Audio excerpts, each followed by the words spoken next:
and creating a group in Motor, I'm just going to group it right off the bat. So I'm going to freeze transformations. Oh, look at that.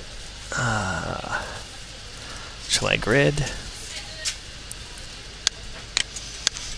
Let's put its pivot right at the grid. There we go. Edit, delete by type history. Okay, great. And I'm going to call this FK control generic, because I don't know where I'm going to put it just yet. But what I'm going to do is group it to itself by using Control G and group FK control. And I'm just going to cut to the chase and just make this control snap to it, rather than having to put the control there, then another group, and then parenting it. Just another way to do the same thing. So select the joint, control select that group, constrain point, constrain orient. And it puts it exactly where I want it. I can take these constraints and delete them because I don't need them anymore. And if I check my local rotation axis, you see that they match exactly.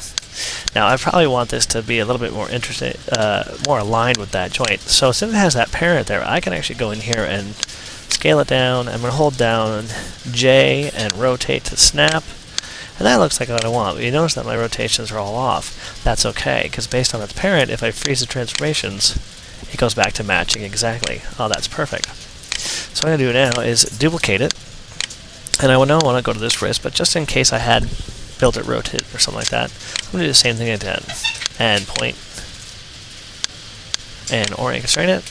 And then kill those constraints. Perfect. And I'll do it one more time. Duplicate. Point. Orient. And delete. And you notice how they line right up. That's exactly what I want. I'm going to go in here and just change this to elbow.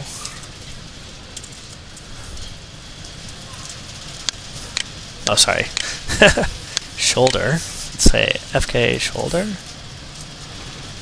Typo, but it's okay. FK elbow. And FK wrist. Close enough. And now what I'm going to do is make it so they can control these joints as well. So what I'm going to do is select the first shoulder, shift select this joint, constrain, orient. So it's just straight up constrain. So 1-to-1. Do the same thing for the elbow, and do the same thing for the wrist. There we go. And right now they're not going to do anything, because I'm still controlling this joint using the IK handle that we created earlier. But by default, we do get an FK IK switch for free built into the IK handle. So if I turn that off, my joints turn green, and what you'll notice is now I can control those joints using my FK controls. Make sure they're all 0. Okay, great. Put that back. So what I'm going to do is make a little switch that go between these two guys. So on this IK control here, you can put it anywhere you want. I tend to put it on an IK handle, but it really can go anywhere. Because really, the reason I put it on the IK handle is because I know I'm going to be keying that IK handle probably off and on at the same time as keying its translation. So I'm happy enough to put it right on there. So the add attribute, modify attribute, IK, I'll do FK IK. I'm going to set it to the exact same options, 0 to 1. Apply that. Looks great. And I'll just open up the connection editor. And what I'm going to do is load in that control on the left, load in the IK on the right, scrub down to FK IK, scroll down to IK blend. There she is. Connect them up together. And now I can control that IK blending directly on this control here. So if I put it over, now I'm at IK, now I'm at FK. Let's put it back to 0. There we go. Great. Alright. Now, the other thing I want to do is take care of the rotations that are going on in this joint. If we look from the front view, there we go, and I rotate my FK wrist, you notice that my FK wrist rotates more than my joint. And if I rotate my IK wrist, it also rotates that joint. Basically what's happening is I have two controls that this joint is orient constrained. Under the orient constraint, you'll notice you have IK control, weight 0, and FK control, weight 1. And what happens is the relationship of these two that tells it who to respond to. So if I turn FK wrist off by putting a 0 in there, and now I rotate with the IK control, you notice it's an exact match. If I rotate the FK, I get nothing. And the true holds for the opposite. FK to 1, IK to 0, FK is 100% match, and IK has no control whatsoever. So I'm going to tie that into that same switch, that FK IK switch that we created. So what I'm going to do is go back to my connection editor, put the IK control on the left, I'll select that joint, and just by doing out an arrow over arrow, I can get this ORI constraint node, and I'll load that in on the right hand side. And you'll find your controls at the bottom. So FK IK RISC goes into IK control, because it's going to be the same thing. When this is off, I want this to be off as well. And now I have to do a connection between here. There's a number of different ways I can do that. The way I like to do it is using utility nodes. So I'm going to open up my hypergraph, or hypershade, either one is fine. And over here in the Create Maya nodes, I'm going to find my utilities. There we are, general utilities. I'm going to scroll down to find what's called a reverse node. That's this guy here. And basically what this does is if I give it 0, it gives me 1. If I give it 1, it gives me 0. If I give it 0.5, it gives me 0.5. And it mixes between the two. So 0.7 gives me 0.3. And I'm going to use that in between my IK control here and my ORI constraint. So I'm going to go from the FK IK controller of my IK handle to the input X of my reverse. What I'm going to do is load that reverse on the left hand side, output X, and I'm going to load that into that ORI constraint like we did before, down and over. Let's scroll down to find my FK RISC. There it is, so output X, we're going to go to FK RISC. Great. So now you can see it automatically puts 1 in there. So let's graph this to see what that looks like. So here's my control, here's the reverse, here's that constraint. So now what happens is, if I'm on IK, my wrist should follow, as well as the rest of my arm, based on IK, exactly what I'm doing with this arm. If I put it to 0, my FK is going to completely control my arm, which is exactly what we want.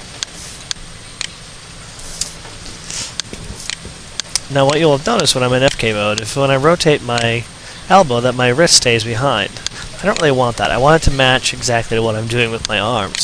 So what I'm going to do is just parent up these controls to match what my joint chain is doing. So I'll go to this FK wrist, and I'm going to jump up onto its group, and I'm actually going to parent it under the elbow control itself by hitting P. So now if I rotate my elbow, my wrist goes along, and my wrist stays in line. This looks correct. So let's just zero those out. There we go. I'm going to do the same thing with the elbow. I'm going to elbow, go up 1, shift select my shoulder control, and parent it. So now it follows underneath the whole arm. So now basically I can pose this arm using FK as I would normally, and I can switch it over to IK if I want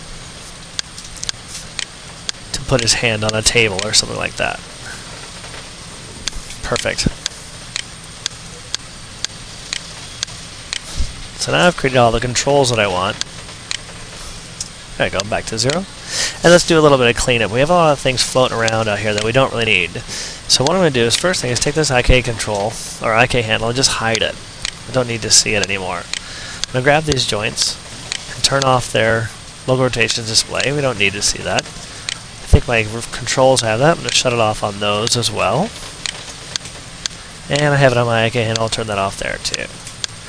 And I'm going to set some of these channels so that we only have the ones we want, key them all. So I'll select these 3 controls, and I basically only want rotate. So I'll select these guys and say right click, lock and hide.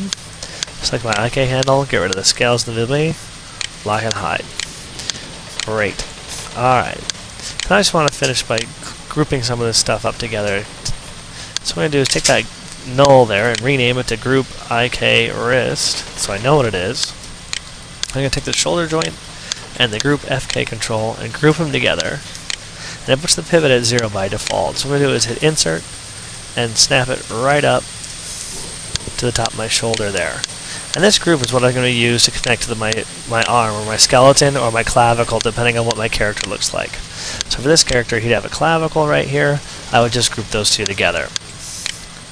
So I can take this, and if I move it, this is an FK. If I turn on IK, move that group around, it's going to act as if it's stuck to that table there. And the IK wrist and the pull vector, I'm sorry, the IK wrist and the pull vector stay outside. Group arm. Whoops. There we go.